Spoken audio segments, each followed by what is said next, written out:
Good evening. Today is Friday the 24th. It's in Kerala. We are at the Taj Hotel on Marine Drive, and what you have behind us is the famous largest lake in Kerala, the Vempanad Lake, which connects to the ocean. And this is where the natural seaport of Cochin has come to be, and it's where we have the opportunity for building what is a modern super city. It is in some ways linked to the other waterfront cities of various countries, including in Italy, where they had fortified a city from water, and Cochin too is a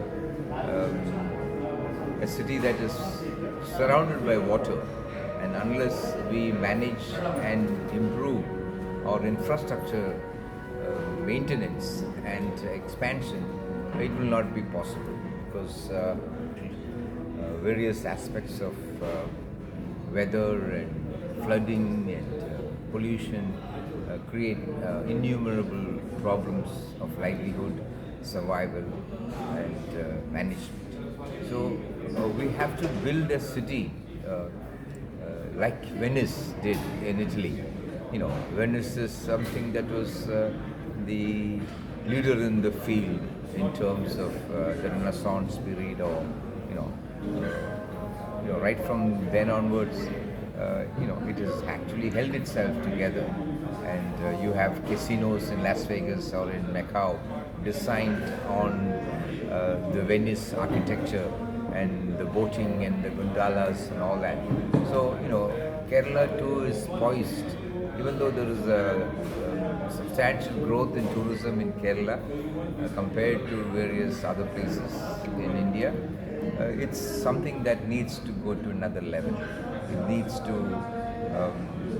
reach another stage in terms of quality, as well as in management, as well as in crowds. We need a lot more tourists to come to Kerala, and it is a great opportunity when Indians are being denied passage to travel to various countries, and you have them by the tens of thousands, literally by the hundreds of thousands, ready to travel to various countries, and is now considered one of the largest markets for tourism in terms of travel.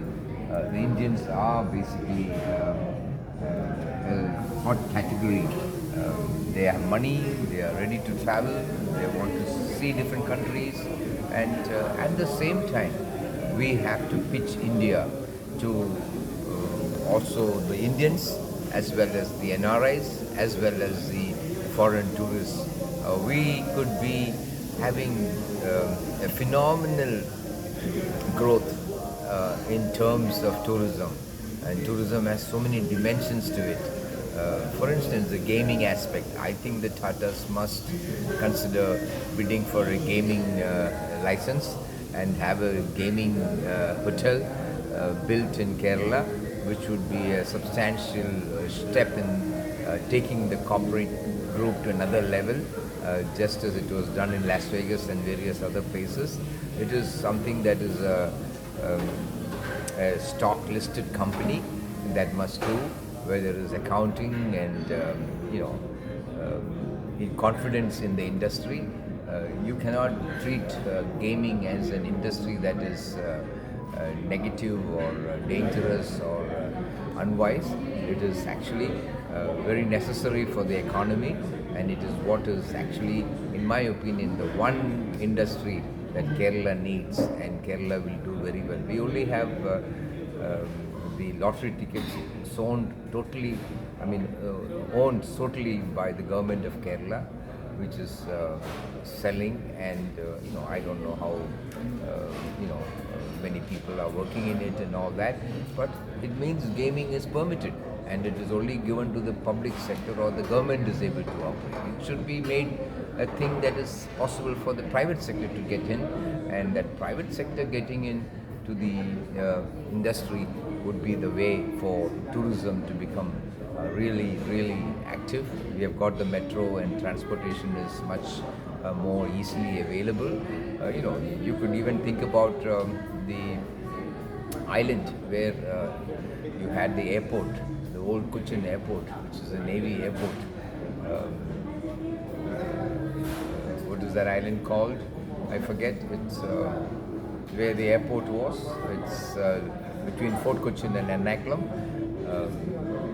That is a perfect location for building a new part of the city, a new skyline for Kochi. Urban development must come in, and we must have tourism in various dimensions: senior housing, senior tourism, retirement housing, health tourism, medical tourism, adventure tourism, gaming. There are so many areas as to, they could come and learn dancing here, they could learn Indian art and artifacts making, so many things that tourism can expand to. You could have writers' workshops of a week long, or poets' workshops. So a cultural revival is very much a part of the tourism aspect of India. You have to bring culture alive, you have to bring art alive, and you have to make it a 24/7 experience.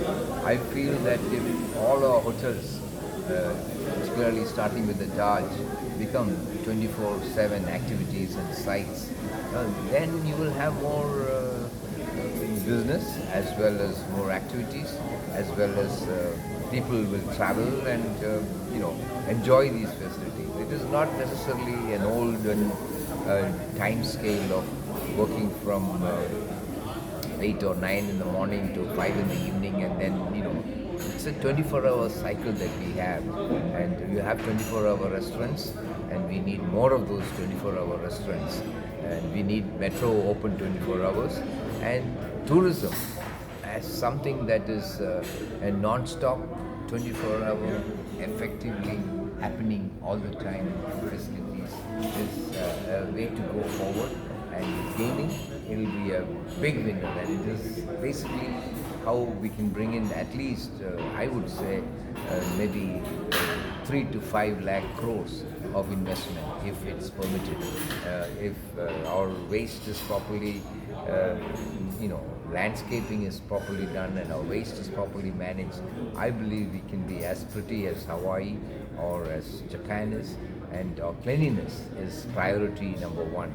And I've come to Taj before, and I've interacted with the Taj group at various levels, including with Mr. Abt Tata, a great leader who transformed India's companies to a new wave of international, multinational corporate group, from being just an Indian company. Mr. Tata bought the steel plant in Europe, and then he bought the automobile company in Europe, and we have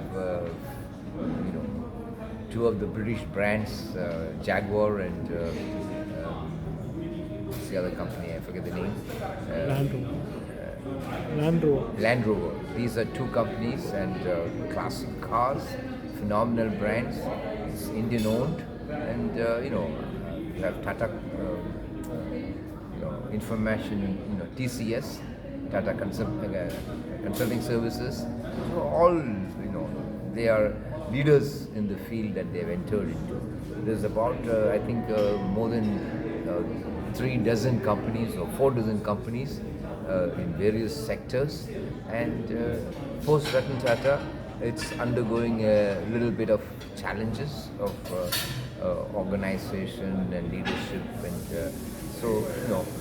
yet the tourism aspect of the division that they have in tourism, the Taj Hotel Groups. I believe their vision to have doubled the properties in the next 5 years is a great one, and it should now match with the Marriotts and the Hiltons of the world. And I believe in a few years, Tata will be, or the Taj Group will be, a brand comparable to the Marriotts and the Hiltons of the world, and will be well placed, well sized, successful international hotel management group. And you know, it is innovation in design of the properties, and we need some golf courses and other sporting facilities to be brought under these hotel resorts. You need extracurricular activities around the hotel facilities itself, whether it is cycling, whether it is boating, whether it is adventure activities, whether it is scuba diving, if it is skydiving, lots of activities, climbing, trekking. So these are things, of course, with private groups that are operating. I feel it should be a part of the specialized area that is within the Taj Group.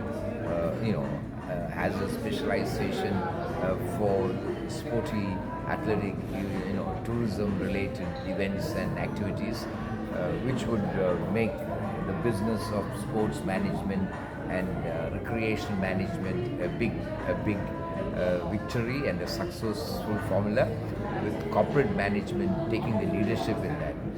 Yes, we have had state governments from Kerala or elsewhere being involved, but we have to recognize that there is a deficiency in management or in competency when it comes to governmental facilities. They have not followed through on things, and there's a little bit of lacunae in accounting and auditing, and so it is essentially corporate leadership, and that too by the Tata Group, of having a certain level of credibility and integrity, which leads the way. For instance, I have been here and talked to the chief here before. This property here on Marine Drive sits in front of the Vembanad Lake, but on two sides there are two canals which needs cleaning, and they were very ready to come forward and support the initiative. So they have to take initiative in cleaning up these canals and making them into footpaths or the walkways like you have behind here. This is about 8 or 10 feet wide APJ Abdul Kalam Marg is called. It's about a 5 kilometer long walkway along the lake, and that, I believe, can be extended in an east-west direction from the Rainbow Bridge going all the way to Banerjee Road, that Market Canal itself, and then on this side you have the Mullasheri Canal also coming next to the Central Science College. I believe those waters should be completely expelled out and cleaned, and a superb walkway 24 hours open would make life in this part of the city more vibrant, and more restaurants in the nights will come through. And it is how tourism needs to improve. We cannot just have old world notions about tourism. You have to be more dynamic and come to the forefront with new ideas in innovation. And that is where I believe the Taj Group and the Tata Group can do. We need innovation in tourism. We need millions of jobs to be opened up in the tourism sector. Yes, millions. The graduates must focus on creative jobs and innovative fields. And I believe we should have literally millions of hotel rooms. Essentially, we only have a few thousand. It should go to the million level. Or hotel rooms in India should be over a million. A million hotel rooms is a target that we can set, and the Taj Group should take leadership in that. and our standards of public health and all these restaurants, all these cafes, all these eating and living places must be of the best, and it is a quality of life that is filled with gardens and beauty that makes it better. Thank you so much, and take care. Have a nice weekend. We'll see you soon in the next episode. Thank you.